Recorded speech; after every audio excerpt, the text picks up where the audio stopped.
They had just come out of the studio to attend the ceremony, and word had it that they were working on a new EP of 5 songs to be released in April. They played a gig in Paris the day after the ceremony. They celebrated the end of the Shockwave's NME Awards tour by clearing the front row at Brixton Academy to finish the set in style with an almighty stage dive. Typically chaotic, the gig witnessed several inter-band stage invasions. Murray performed with the Arctic Monkeys and his own group, while Turner provided guest guitar on Mystery Jet's Cash Cow. In the meantime, the guys got foul-mouthed with their hometown audience in February at a homecoming gig at Sheffield's Octagon. Turner shouted "F off" to the crowd in response to their request for their much-admired cover of Girls Aloud's Love Machine. He retorted, "Is that all you like us for? F off, we can't remember how to play it." However, they found time to debut a brand new song entitled "Leave Before the Lights Come On."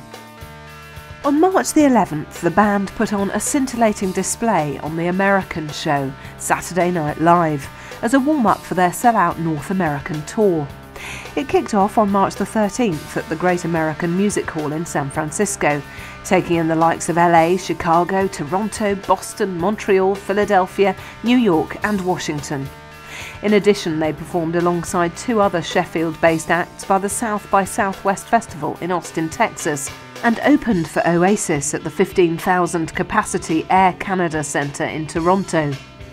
They unveiled another brand new composition, Do Me a Favour, via the website icywales.co.uk, where Turner revealed that it was inspired by his ex-girlfriend. It updates the adventures of the girl in Mardy-Bum.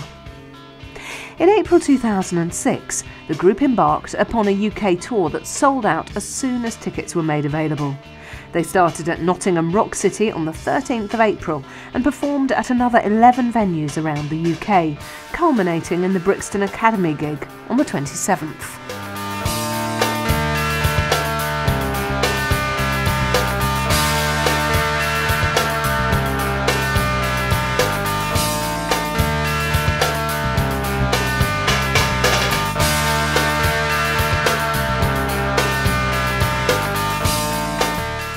We tried to keep it as kind of close to what we've done before. Like, I mean, we've got tambourine here and there. We tried to make it more of a record, but we did it pretty much live out in the countryside, cut off from civilization. So what is it that defines the essence of the Arctic Monkeys? What marks them out as innately gifted, special and worthy of investigation? Undoubtedly, much of their appeal derives from the talents of frontman Alex Turner, who possesses a distinctive voice that increases its depth and quality the more he allows it to stretch and explore its limits. His lyric writing is supremely detailed, well observed and poetic, carrying discernible traces of Mike Skinner, Jarvis Cocker, Paul Weller and Morrissey. His clear-eyed snapshots of the bittersweet dramas of everyday life make him a potential visionary in pop music, a form usually content to recycle Moon June clichés. The group have effectively mainlined themselves to their target audience with aplomb, but have also happily absorbed a flurry of casual punters who wouldn't have had the curiosity to identify them from the glut of current spiky guitar bands without the media saturation and the internet success story to place them within their orbit under their noses. Ultimately, they exude a certain vibrancy, an energy, a thirst that a group like Oasis clearly possessed around the time of Definitely Maybe and up to Morning Glory. It's an enviable state, but one that doesn't tend to last particularly long. Right now, though, they have the look and confidence of all-conquering champions. They have recorded a superb album that has grabbed the credo, "Write what you know," and run amok with it. It'll be interesting to see if they can sustain their infectious exuberance over a series of albums. When it comes to influences and inspirations, the group wear these happily on their sleeves. They are strong, powerful echoes of such significant British artists as The Jam, The Streets, The Smiths, The Clash, Pulp, and even Oasis and The Specials embedded in these riotous grooves. Cook professes a love of Queens of the Stone Age and System of a Down, whereas the bands immerse themselves in booming hip-hop at school and college, whether it be Roots Manuva, whose brand new second-hand debut ranks as one of the group's all-time faves, Brain Tax and other UK artists, or Raucous Records and Lyricist Lounge's finest. The Vines, the White Stripes and the Hives all took up permanent rotation on the band's turntables and CD players. Turner's secret cult passion is for the work of 1970s radical poet John Cooper Clarke, a clever, adept Mancunian who performed at gigs at the height of the punk boom. Ultimately, the Arctic Monkeys possess enough of a singular vision to distance themselves from facile comparisons or accusations of plagiarism, and although musically their raucous buzzsaw guitar attack isn't in danger of breaking any major new ground, their deftness with words and evocation of place and character mark them out as genuine artists. Since hitting the big time, they haven't rested on their laurels when it comes to checking out new inspirations. Various acts from Sheffield have sprung up in their wake and have caught the attention of Turner in particular. Speed Punk's Bromshead Jacket, three kids from Sheffield singing about dodgy car washes, small-town meatheads and Surrey girls getting waxed, were named as the group's favourite new band in the NME in March 2006, while other honourable mentions went out to Milburn, Harrisons and the Little Flames. Turner has become fond of fey Glaswegian chamber folk popsters Belle and Sebastian, and keeps up to date with developments in hip-hop, particularly the grimy British strain stretching from black twang to DJ skits and Roots Manuva. The four guys who make up the band are all unassuming, level-headed, warm, enthusiastic, steady young men, with no pretensions to spokesman of a generation status. Turner, for instance, is extremely laid back and down to earth. He is resolutely normal and unfazed by the attention he's receiving. For instance, he plays golf with his granddad, skis with his parents, and avoids the limelight as much as he can.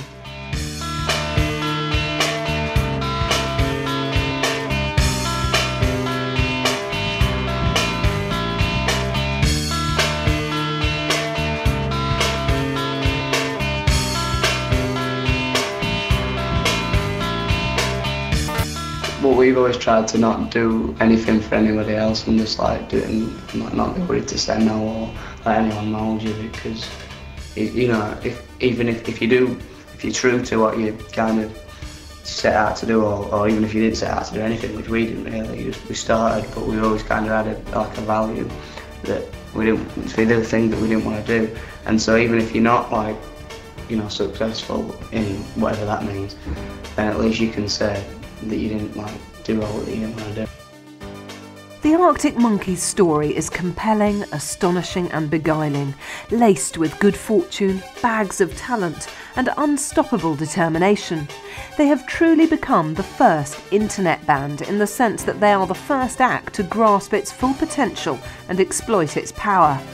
Their music is youthful, exhilarating, well-crafted and accessible, undercut by a wry sense of humour and a lilting melancholy.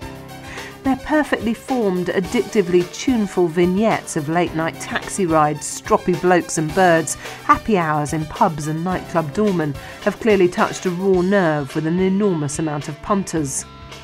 They are the stir in your belly when you go out with your mates for a drink, the dreams and schemes of getting by and keeping out of trouble, the anxiety of chatting up a girl in a club. These are what Arctic Monkeys tunes are soaked in. There's no pompous sloganeering or over-egged metaphor, no cultural tourism, no self-consciousness, no insincerity. They tell it like it is, and with lashings of cheek, wit and attention to detail. Alex Turner's narratives are exquisite, tragicomic mini-dramas, spun from the nuances and experiences of everyday life, loaded with substance and rich with insight. He is a modern poet, capable of the sharpest put-downs and the bleakest of visions. It is intriguing to consider that he hid his lyric writing from people, even his bandmates, for years, for fear of being ridiculed, as he possesses an ineffable, natural literary flair. The razor-sharp, beautiful lyricism that permeates songs like A Certain Romance, a droll observation of small-town life where there's only music so that there's new ringtones marks him out as a genuine British talent. Whimsy, pathos and a heavenly guitar melody are sometimes everything. The group are clearly imbued with a healthy dose of what Sir Bernard Ingham describes in his book Yorkshire Greats as the awkward gene. They unsettle and refuse to compromise and betray their principles. They make the music they want to make on their own terms, and they appreciate good quality pop music. They exude a calm self-confidence, an inclusive enthusiasm, and a contentment that suggests they won't suddenly go off the rails or have a crisis. This thing they have is magical and infectious. People understand it, recognise it and respond to it. It's as simple as that.